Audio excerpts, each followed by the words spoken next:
Hello, I'm Andrew Ellicott. I'm going to be talking to you today about my project, which is reinforcement learning control of aircraft thermal systems.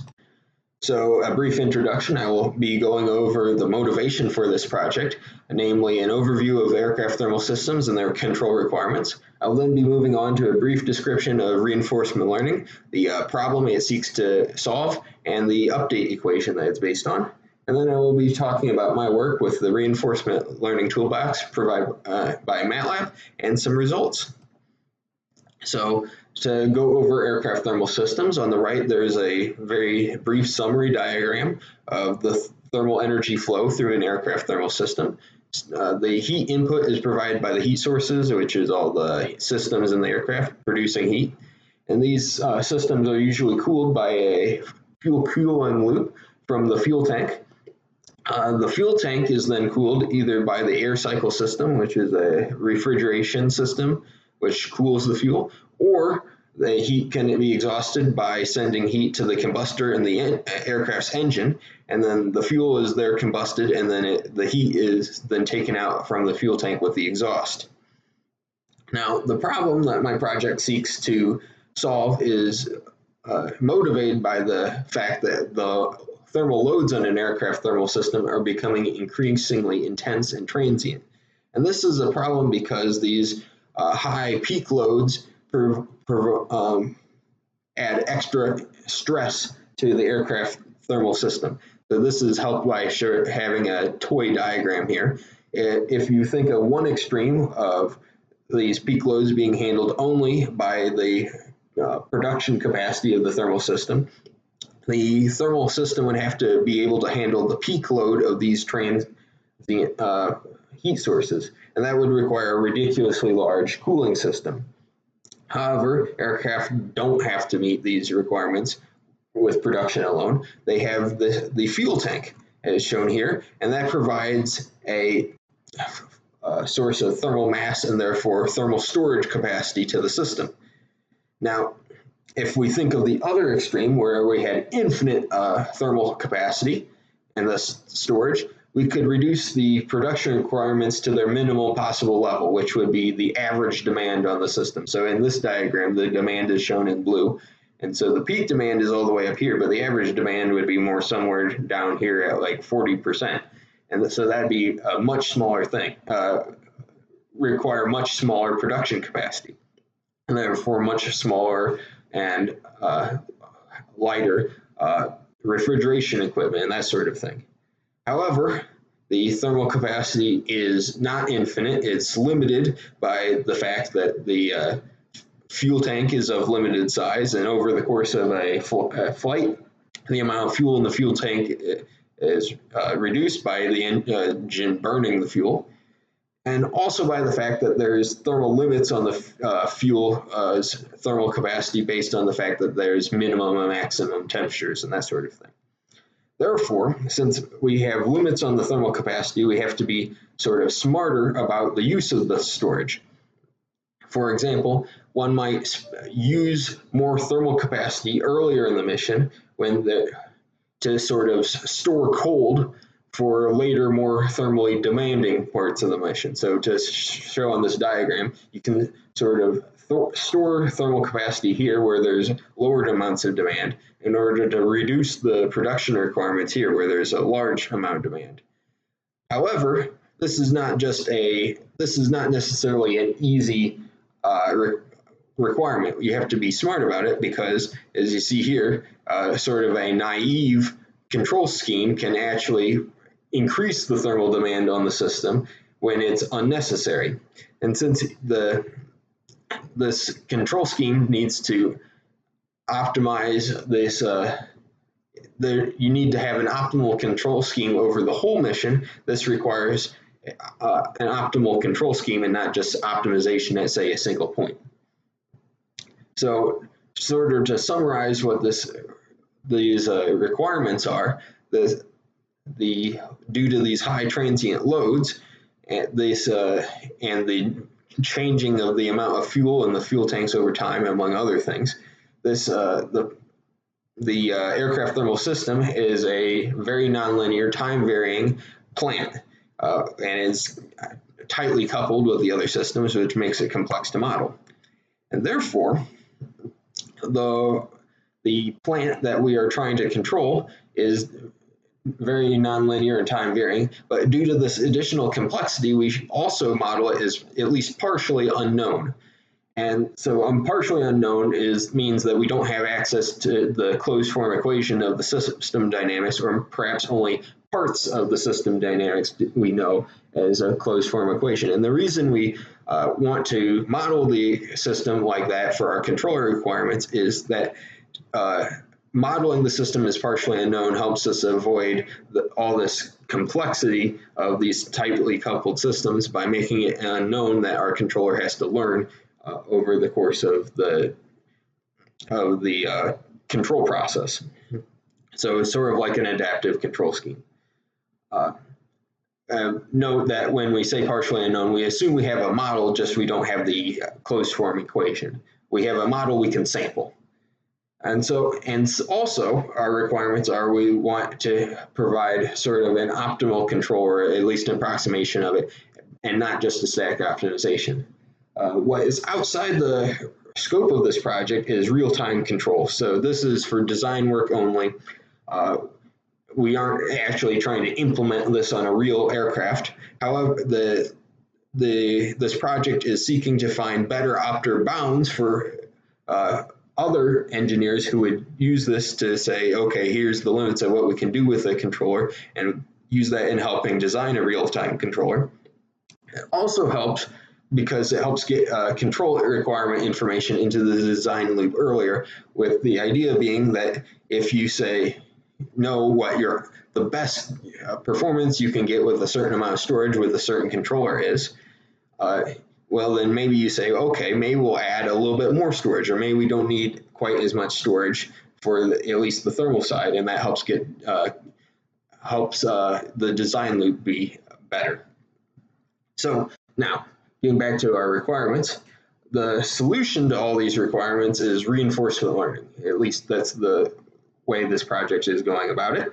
And reinforcement learning is a machine learning technique which seeks to approximate optimal control with respect to some reward function.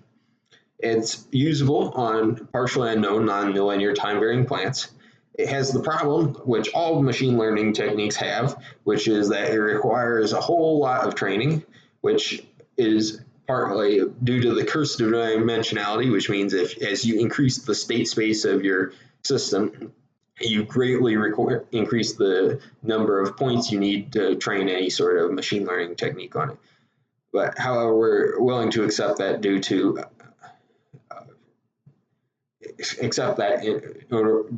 our requirements on this project.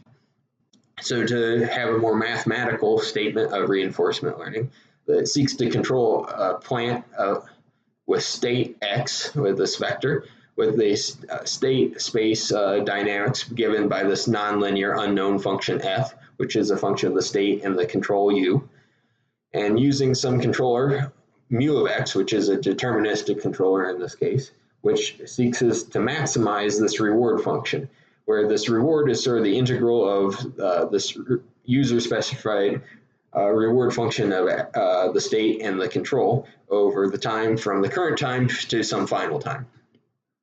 And this reward function here is some user-defined reward function, and for convergence results, it has to have some requirements on it, such as being negative definite, having no local maxima, that sort of thing.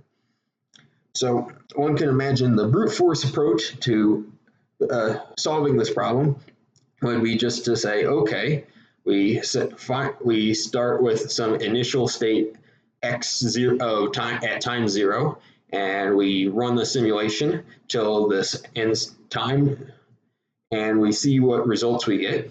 And then we parameterize our controller, and we just sort of use a stacked optimization technique, and we keep on running simulations until we get a controller that gets our best results. And so the problem with that is you have to specify some initial starting state. And so will that controller work on different starting states? You don't know. The other problem is that it's not very efficient. So you get one data point per simulation run, and if your simulation takes a long time to run, that can be very expensive.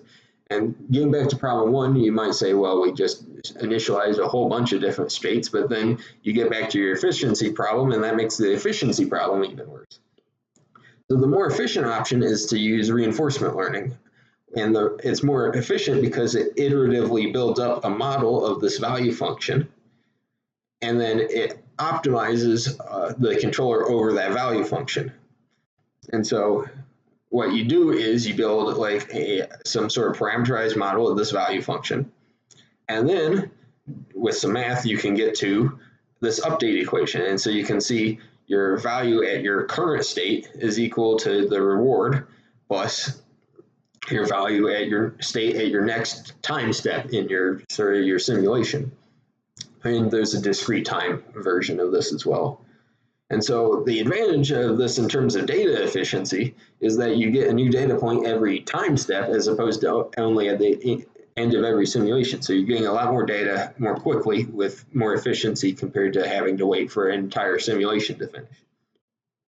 And then the way this works is, so you optimize, you update your policy towards to maximize your value function at each time step. And then this technique, so you update your policy, and then you update your value function estimate for this slightly changed controller, and then you keep iterating on this, and this eventually converges with some requirements on it.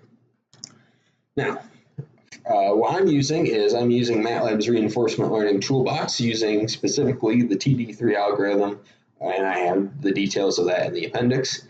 And I'm approximating the value function with a neural network because it has more generality and is easier to train than, say, polynomials, and it's what MATLAB uses.